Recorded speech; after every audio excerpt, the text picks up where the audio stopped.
Bonjour à tous, donc aujourd'hui on va parler d'indexation et plus précisément de comment indexer une page explorée actuellement non indexée dans Google Search Console. Donc avant toute chose, il convient de comprendre ce que veut dire cette raison de non-indexation. Explorer actuellement non indexée, qu'est-ce que ça veut dire? Ça veut dire que Google a bien envoyé son robot pour crawler votre page, puisqu'elle a été donc explorée, donc il a scanné le contenu de votre page, mais il n'a pas jugé bon de le mettre dans son index. Donc en d'autres termes, Google a déjà conscience de l'existence de votre page, puisqu'il a déjà visité et scanné, mais il ne la juge pas assez pertinente pour la mettre dans sa base de données. Beaucoup de spécialistes vont vous dire que la cause de ce problème provient du contenu ou du SEO technique de votre page. Mais dans l'immense majorité des situations, ce n'est pas le cas.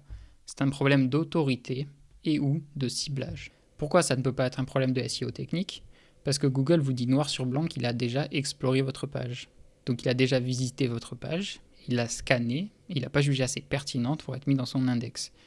Donc ce n'est pas en faisant un meilleur maillage interne, en ajoutant un sitemap ou un robot TXT, que vous allez régler ce problème. Et ce n'est pas non plus en demandant une nouvelle indexation de votre page dans Google Search Console que vous allez remédier à ce problème. La plupart du temps, il va s'agir d'un problème d'autorité. Donc votre page ne dispose pas d'une autorité suffisante pour être jugée pertinente aux yeux de Google. Mais alors c'est quoi l'autorité?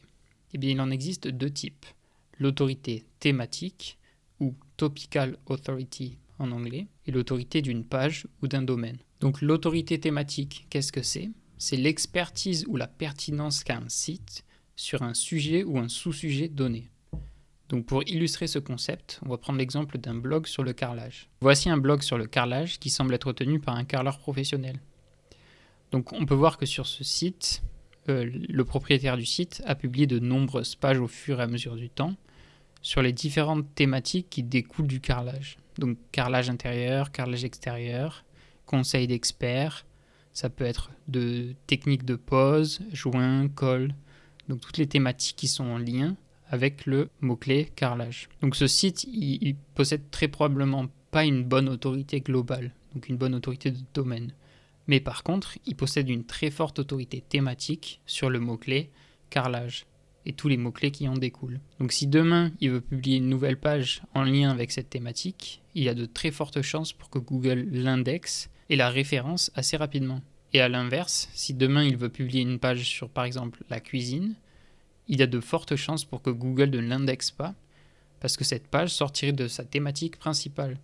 Donc si une ou plusieurs de vos pages sont en exploré actuellement non indexées, et que vous avez peu de contenu autour des thématiques de ces mêmes pages, il est fort probable que vous ayez un problème d'autorité thématique. Donc pour remédier à ce problème, il va falloir créer plus de contenu autour de ces mêmes thématiques pour renforcer l'autorité thématique de votre site et linker ces pages entre elles. Donc faire un maillage interne pour que chaque page possède des liens vers les autres pages. Donc pour revenir à notre exemple du blog sur le carrelage, si notre carreleur a des problèmes pour indexer son contenu en rapport avec le carrelage, il va falloir qu'il crée plus de contenu autour des différentes thématiques du carrelage. Donc les techniques de pose, ça peut être la colle, le type de carrelage, le prix d'un carreau. Et donc le deuxième type d'autorité, c'est l'autorité de domaine ou l'autorité d'une page. Donc c'est la réputation et la confiance que va accorder Google à un site ou à une page. Donc ce type d'autorité, il va être mesuré par les liens externes que l'on appelle backlinks, qui vont agir comme des votes de confiance aux yeux de Google. Donc les backlinks, c'est quoi? Donc c'est les liens externes provenant d'autres sites qui vont pointer vers une page spécifique de votre site, qui peut être donc votre page d'accueil, ou une page de catégorie, une page produit, un article de blog, peu importe. Et donc Google, il va se servir de ces backlinks en fonction de leur nombre et de leur qualité pour juger de l'autorité et de la pertinence de chacune des pages qu'il a dans son index. C'est d'ailleurs la base même de l'algorithme Google, que l'on appelle le PageRank. Donc le PageRank, en gros, c'est un système de notation que Google a mis en place, où pour chacune des pages, il va noter l'autorité de la page allant de 0 à 100.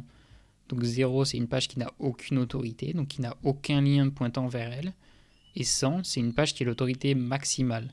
Pour illustrer ce concept, on va reprendre l'exemple de notre blog sur le carrelage, donc blog-carrelage.fr, et on va regarder ensemble son autorité. Donc ici, on peut voir qu'il a 11 d'autorité. Donc attention, ce n'est pas le PageRank en lui-même que Google utilise, mais c'est la meilleure façon que les outils SEO ont trouvé pour répliquer sa notation et pour nous donner une meilleure idée de l'autorité d'un domaine. Donc ici, on peut voir qu'il n'a que 11 d'autorité, et donc il n'a que 4400 backlinks provenant de 556 domaines différents. Et c'est bien pour ça qu'il a un faible trafic et une faible autorité. Et à l'inverse, si on prend l'exemple, pour rester dans le thème, de Leroy Merlin, on peut voir que lui, il a 87 d'autorité. Donc il a une autorité qui est énorme, et donc il a 646 900 backlinks provenant de 22 600 domaines différents. C'est pour ça qu'il a également un trafic qui est gigantesque, à 31 millions de visiteurs par mois. Et donc, lorsque Leroy Merlin publie une nouvelle page, il a de fortes chances pour qu'elle soit jugée pertinente par Google et qu'il l'indexe et la référence très très bien, instantanément, puisque le site possède une énorme autorité. Donc si une ou plusieurs de vos pages sont toujours en exploré actuellement non indexé, il y a de fortes chances pour qu'aucun lien externe ne pointe vers ces pages. Donc dans ce cas-là, il s'agirait d'acquérir des liens. Donc peu importe, même un seul lien, ça fera l'affaire au début, de façon à ce que l'autorité de la page augmente et que Google la juge pertinente et l'indexe. Et enfin, la dernière raison qui peut faire que votre page est toujours en exploré actuellement non indexé, ça peut être un problème de ciblage. Donc ici, on va rester dans le domaine du carrelage. Donc si on cherche le mot-clé principal carrelage, on peut voir donc qu'il a 49 500 recherches par mois en France, mais c'est un mot-clé qui est difficile. Donc il y a une difficulté qui est élevée. Donc pourquoi cette difficulté est élevée ? Parce que les sites qui rankent pour ce mot-clé ont une bonne autorité. Donc là on peut voir l'autorité de domaine, donc Leroy Merlin qui est en premier, Brico Dépôt, d'autres sites sur le carrelage, donc avec une autorité qui reste forte. Mais on peut regarder également l'autorité de chaque page. Donc cette page a 36 d'autorité, 20 d'autorité, 73 d'autorité. Donc si vous essayez de ranker pour le mot-clé carrelage, mais que vous n'apportez pas plus de valeur et vous n'avez pas plus d'autorité que toutes les pages ici présentes, donc on peut voir qu'en 80e position, il y a des sites qui ont quand même de l'autorité, et même des pages qui ont de l'autorité. Vous voyez, 77 d'autorité, 66 d'autorité.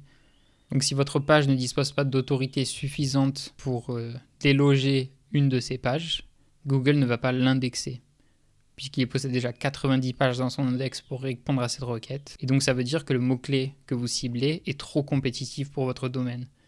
Donc il serait peut-être préférable de cibler un mot-clé moins compétitif, quitte à restructurer votre page pour cibler un mot-clé à longue traîne par exemple. Donc ça peut être carrelage en fonte, de façon à ce que vous soyez en compétition dans une SERP, donc avec d'autres sites qui aient moins d'autorité, puisque ce sont des mots-clés moins compétitifs qui sont moins recherchés. Donc les gros sites, généralement, ils ne se positionnent pas dessus. Et donc cela va favoriser vos chances d'indexer votre page. Si cette vidéo vous a aidé à identifier ou résoudre d'autres problèmes, ou que vous avez la moindre question, n'hésitez pas à la laisser en commentaire. Et si vous voulez en apprendre plus au sujet des backlinks ou de l'autorité, j'ai 2 grosses vidéos qui sont en préparation, donc je vous recommande vivement de vous abonner.